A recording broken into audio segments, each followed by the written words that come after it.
After Manchester United and Chelsea had finished 16 points apart at the end of last season, few would have anticipated an even bigger gap forming between the two of them this time around. But while it was United's turn to slide down the Premier League table last season, it has been Chelsea's turn to tumble at an alarming rate this term.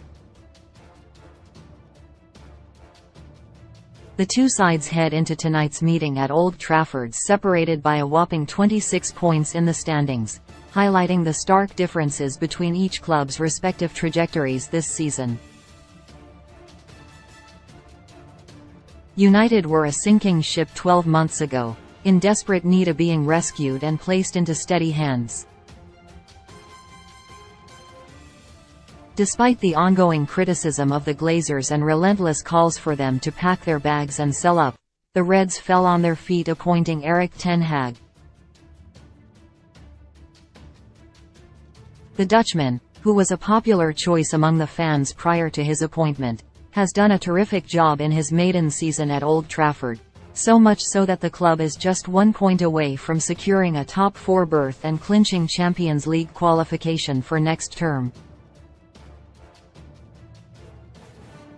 Ten Hag, despite the uncertainty that has been rumbling on in the background since November, has turned out to be the disciplinarian the club had been crying out for since Sir Alex Ferguson called it a day exactly a decade ago. Though he has already helped United end their trophy drought this season, clinching a top 4 spot and a route back into the Champions League would be his biggest achievement to date. It was always a main objective for the club this season, but it hasn't been easy. The Dutchman has had to overcome a series of challenges and obstacles along the way, including Cristiano Ronaldo's bombshell interview with Piers Morgan just before the World Cup, yet he has stood firm and led by example. While the Glazers have generated unrest with the takeover saga, Ten Hag has remained calm, defiant and led by example.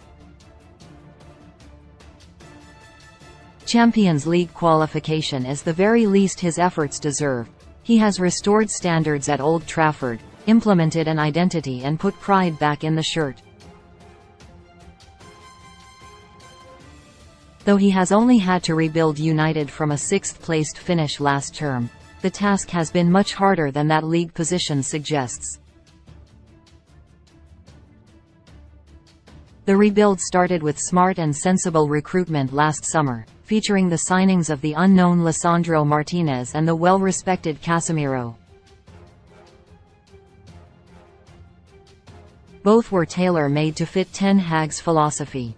But while United have been strategic and sensible, inspired by Ten Hag's vision and approach, Chelsea, in a bid to kick on from a 3rd-placed finish last season, have experienced a fall from grace that not even the most pessimistic of Blues fans could have foreseen. A scattergun approach in the transfer market resembling a FIFA video game career mode in the hands of an 11-year-old has resulted in them catapulting down the table. The decision to sack Thomas Tuchel just a week after the summer transfer window had closed was also absurd.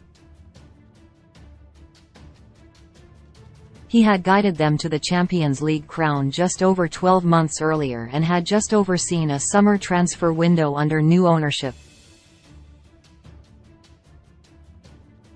But as Tuchel's successor Graham Potter soon discovered, patience is in short supply under Todd Boehly, who also made the bizarre decision to bring Frank Lampard back to the club as interim boss. That is another call that has failed miserably.